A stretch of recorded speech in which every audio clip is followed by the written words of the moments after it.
So welcome back. This is the next episode, and without wasting any time, let's start by learning what translation is. Then we are going to learn how to translate, which languages are needed, which languages can be translated, and how much do we get paid as translators. At least let's learn that today, and also learn to create our profiles on these platforms, right? Whether I'm going to reply to all the questions left for me on the previous video, okay? But I'm going to reply them after attacking all these areas. Let's attack them at once. Let's try. It's 10:30 for me, 10:30 p.m. So don't mind the eye bags, anything. Don't mind. Let's just learn. So what is translation? According to me, translation is the act of changing one word from one language to another. For instance, changing the word boy from one language to another, changing boy from English to Luganda. Boy to Luganda is Omulenzi. Do you get? Yeah, basically it's just that. So if you've learned that, that is translation. It is the act of changing one language into another. But translation is usually confused with interpretation. But I won't go there since we are learning about translation. Okay. And so how do we translate? We translate these documents. When we receive documents from clients, clients will send you like Microsoft Word documents, PDF files, and then you will translate them from one language into another. Usually clients will specify if they need the kind of format they need. Anyway, so yeah, that is how to translate. Basically, when you receive documents, we change them into another language and then we submit. That is how we translate. So which languages are needed for translation? All Ugandan languages are needed, you guys. They're all in demand, but some are more in demand than others. I would say Luganda is in high demand. Lusoga is fairly demanded. Ruchiga. Basically all languages are in demand to a certain extent. Yeah, I think I could say Luganda is most in demand because it's what I'm centered on, but maybe even other translators that are mostly centered on like Lusoga and other languages, northern languages, Alu, Japadoa, those ones I've handled before by the word Choli. Basically, yeah, you just have to set your profile in that format. If you're a naturally translator, then you can set it as that, but you can also set it in a way that you can help outsource for other languages. By outsourcing, I mean you basically set yourself up as a company. You get? Yeah, like you set yourself up as a company, you get a company name, and you're like, we can translate all Ugandan languages. But before you promise that, you should at least get some experience. First, translate your documents, learn your language, learn what clients need, how they pay and stuff like that before you establish yourself as a company. First establish as an individual and learn the field, then you can add on other languages, right? Yeah. And translators, by the way, someone had asked, I think I should answer this now, if we need degrees. No, you don't need a degree as long as your English is fluent. Your English has to be fluent because you have to be able to read and understand the documents and then translate them into what? Translate them into English. Or it's always from your native language. For instance, for me, from Luganda to English, or it's usually from English to Luganda. Yeah, I think from it's mostly common for English into the native language. It's mostly common to translate from English into the native language. And some of you usually ask, the people I've talked to, they'll be asking me, so what are the clients using the documents for? Which kind of people could be interested in getting translators?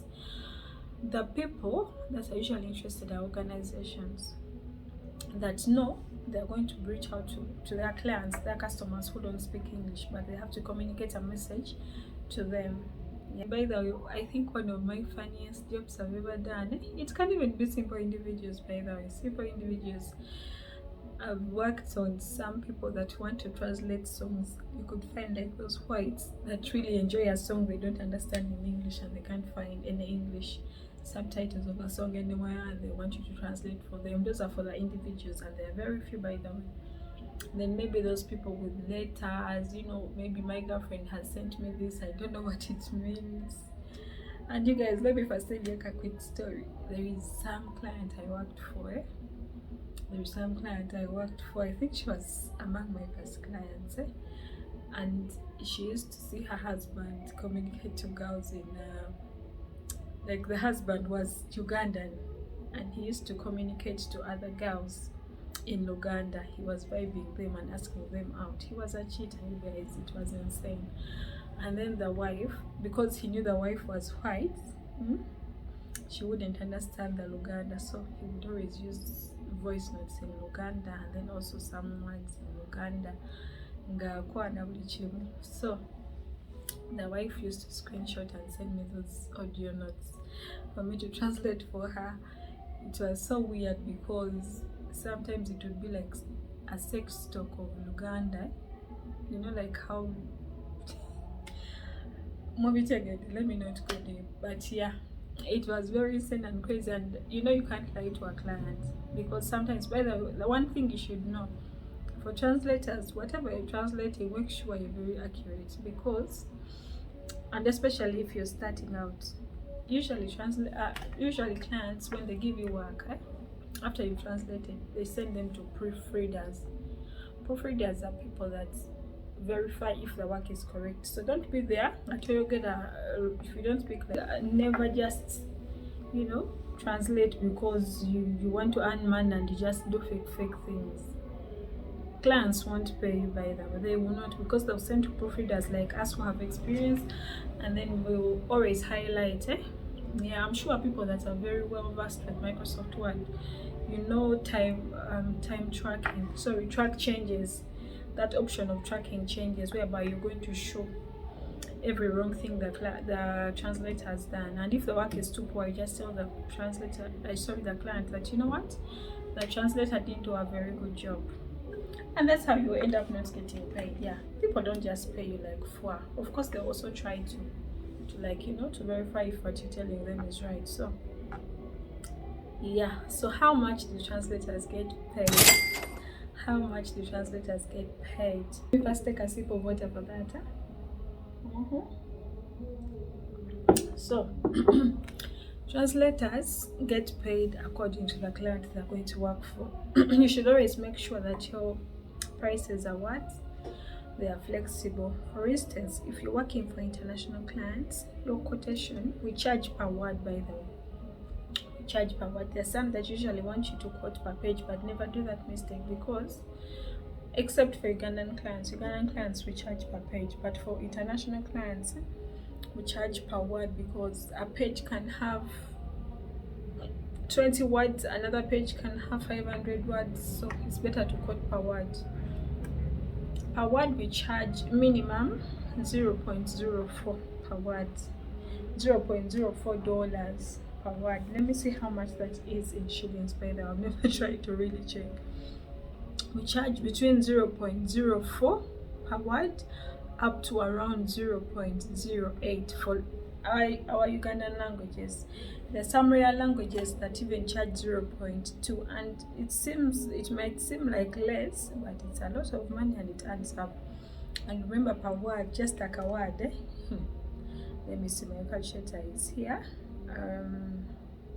Yeah, 0.04 times 0.04 times, I'm going to set the rate 700 at the rate of $1. If we are translating 100 words, that's like a paragraph, at 0.04 times 100 words, it's $4. $4 is around 15k. So a paragraph is around 15k. How sweet. You see how the money adds up, is around. Don't say that every time they send you a paragraph you're going to be like, I charge 15k per paragraph. No, we charge per word, and it's 0.04 and above. It depends. If it's like an individual, you see, like if it's an individual, you have to like charge 0.04, 0.05. If it's like a company, you can also charge like 0.05, 0.06. But if it's like those big organizations, NGOs, those ones, that is when you can like quote 0.08. But always mention that your rates are what? They are flexible and negotiable, so that you don't chase them away. Yeah, that's what I always do. You always like entice them, and I'll show you how to entice them. and be like, yeah, hi, am I right? Because they will usually inbox you first. Yeah, there's some those websites like pros.com. They usually, if you've created your profile there and the client is looking for translators for a certain language, they will usually send a mass email to every translator there so that we can all apply to that job. So after applying, I'll be like, yeah, my rate is this, but let me know if it fits your budget. We can always talk about it, but don't ever accept to be paid less than 0.04 unless you love suffering, guys. Yeah, because it's the standard minimum. Maybe 0.03 since you're starting. Yeah, that one you can allow. And especially for big word counts. I've also ever worked for 0.03. If the word count is large, like for instance, a client coming and telling you they have a document of around 20,000 words. So you can find that even if you work for 0.03 per word times 20,000 words, let me show you how much you would make. You would make $600. That's good money. And 20k words, you can translate them within like 3 days. Me, I can translate them in 3 days. But if you're new, you could ask for like a week. But that is another thing I shouldn't forget to tell you. Clients will always ask you a time of delivery. Yeah, so normally I would say you would tell them you translate 2000 words per day since you're just starting. But as you like get more experience and learn, you can always translate more than 2000 words per day. Yeah, right now I translate between 3000 to 5000 words per day, depending on how busy. My other hustle of cash my clutter, it's what is stopping me from doing most jobs in time. Yeah, these days if a client is in a hurry, that's why I also want you guys to come and join us, because there's some jobs you get and you like, I can't work on you because the client wants it immediately, and I have my clients decide on cash my clutter. They've also paid a promise to post for them urgently, so I just tell the client, you know what, if you can't wait, if you can't give me like 2 days to work on your file, unfortunately I can't help. Yeah, but if I get like other people that want to be recommended for such gigs, but I can't recommend you before seeing the quality of work you deliver. I have to first know that your Luganda is spam, especially those people that learned Luganda and other native languages at school. Tick chef's kiss. Clients will always notice, you'll be recommended, they'll always come back to you. Yeah, don't write like, anyway, I've already talked about that, I don't want to go back. So yeah, that is how much we get paid. I'm going to try to put a thing for you so that you can see the rates. Then for Ugandan clients, yeah, before I forget, Ugandan clients, we usually charge them. Are you ready? For them, we charge them per page. They don't know those things of words. We charge them around 30,000. Okay, some we start from 20k, and if you're just starting, you can charge even 10k per page if you're just starting. But me, at the level I'm at, I don't go below 25k per page, and 25k I charge for those companies that I know are also like trying to make some money off of me, so I let them also earn. But companies, I know those companies charge minimum of 50k per page. Yeah, so I let them enjoy their 25k, I also enjoy my 25k. But if the client is coming to me first hand, like it's an organization, I've translated for banks, I can't mention their names, but banks also need translators for their documents, some of them. Schools, organizations, mostly NGOs. There are so many Ugandan clients as well.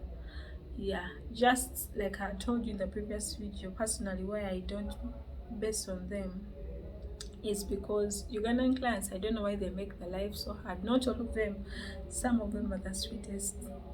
Yeah, they want you to give certain documents, certifications, TIN number of your company because of taxes, and you have to pay taxes. Some of them, yeah.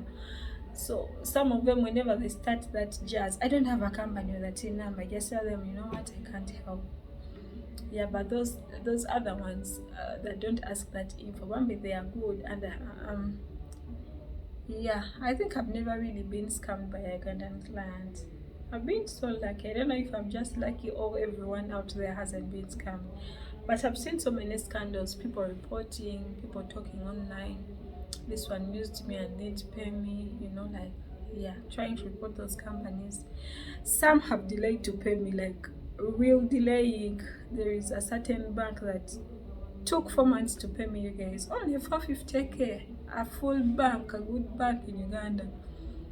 I was about to expose them, but I was like, no, if I expose them, other clients will fear to work with me. So I thought about that and I was like, let me just be patient. I just kept on sending emails reminding. Then I was like, I tried to look for the PR's number, and that is when they like paid me. Yeah, because the PR department handles those things. They don't want conflicts. They don't want anything that tarnishes the organization's name. So they handed me and finally paid me. Yeah, that has been my experience with Ugandan clients. I think the main reason why I don't want to work with them is their bureaucracy, some of them, and also because they want to pay you less. They feel like, why you're not doing anything. Some of them will feel like even if you ask them for like 15k, you ask them for 25k and I want to give you like 2k per page. You guys, really, for my time, and I start translating your pages, 5 pages, so 5 pages per day if you're able to translate 5 pages, and then you want to pay me 10k, yet I've spent my entire day on your work. Yeah, those are some of the reasons. And also because they delay to pay you guys, they delay to pay some of them. And also because some of them you really can't trust them. Someone is going to contact you with their phone number and they're going to start trashing you. I want the work immediately, send it. They've not deposited on you anything, they've not given you any money. They want you to translate and submit. In which world? Yeah, at least for international companies, they contact you using their company emails. You get? Yeah, if it's a Ugandan client and they're contacting you using their company emails, at least you're assured. But those .gmail.com, it's a single person and they want you to translate and submit quickly. By the way, whenever a client rushes you to do their work, I'm not talking about, there is normal rushing and then there is that abnormal rushing. I want my work, I want my work, I want my work. In most cases, they don't pay you, or they will like stress you out before they pay you. So always keep note of that. If you don't have the time, you always tell them, I can't. Or if possible, you can always ask them to deposit. And of which most of them don't feel comfortable depositing. So yeah, they call you, someone recommended you, ask them who recommended me, at least let me trust because that one recommended you until they don't want to tell you. Anyway, just be careful out there. The best part is you're not investing any money. Even if they scam you, even if you do the work, the worst that can happen to you is you waste your time translating a document and you don't get compensated for that time. But at least you've not invested money like some people do. Smanyanga Vichi, crypto trading, you send us 5 million and you earn what, and then your money gets scammed. No, it's only your time that you're investing, your time and brain power. So I think I'm done with how much translators get paid. Yeah, for Ugandan, I said it starts from, if you're new, 10k, you keep on increasing. Yeah, 10k, 25, 30, 50k, depending. Yeah, but don't scare away clients if you're new. You should always try to make sure your rates are negotiable as you gain experience. Yeah, so languages are needed. How much? Yeah, guys, I'm actually done with the questions for today. How to get paid, creating payment info for the international clients is what we will attack in the next topic. I've attacked Ugandan versus international clients, but it's not as hard as I thought. The episodes may not even be many. How to stand out, I'll talk about those in the last episode. We are going to create only one more episode, guys. So after here, I'm just going to be doing a screen recording of how to create Upwork profiles. But before I forget, I promise to answer your questions. So let's start. So Magezi Moses, you say, so you mean this side hustle needs someone who is well educated? Yeah, the person has to be well educated because you must be able to speak fluent English and understand instructions. Some work is complicated, you guys. Some work will need you to use software. They'll need you to use some software and you have to be well. Yeah, the brain power has to be good. Your IQ has to be very, very good. Because you need someone who is well educated. You don't need to have a degree.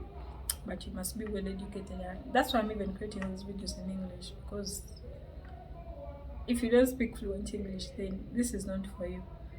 And then yeah, someone said, Bukenya Patrick, you said, how can I join? You can join. I'm going to show you how to create profiles and join, and you start working. Yeah. Yeah, so the next question is please, how do we start us with zero knowledge? This is Rena Looks. Rena, how do you start? I'm going to show you how to create your profile so that you can start on different platforms. But for now, we're going to start with Upwork. I show you, and then we go to pros.com, because those are the two main ones. Then in the next episodes, I will introduce other platforms. Yeah, those were zero knowledge, I think. Yeah. So Donda, that you said, hold up, people already created profiles.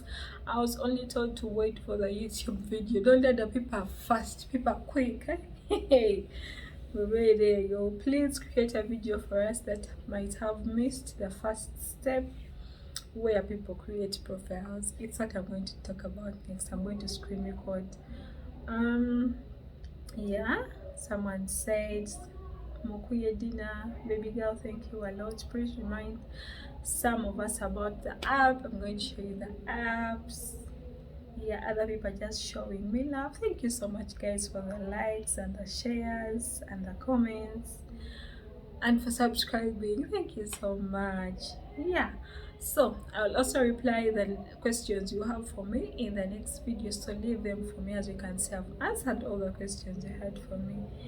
Yeah, this one was just telling me my translator.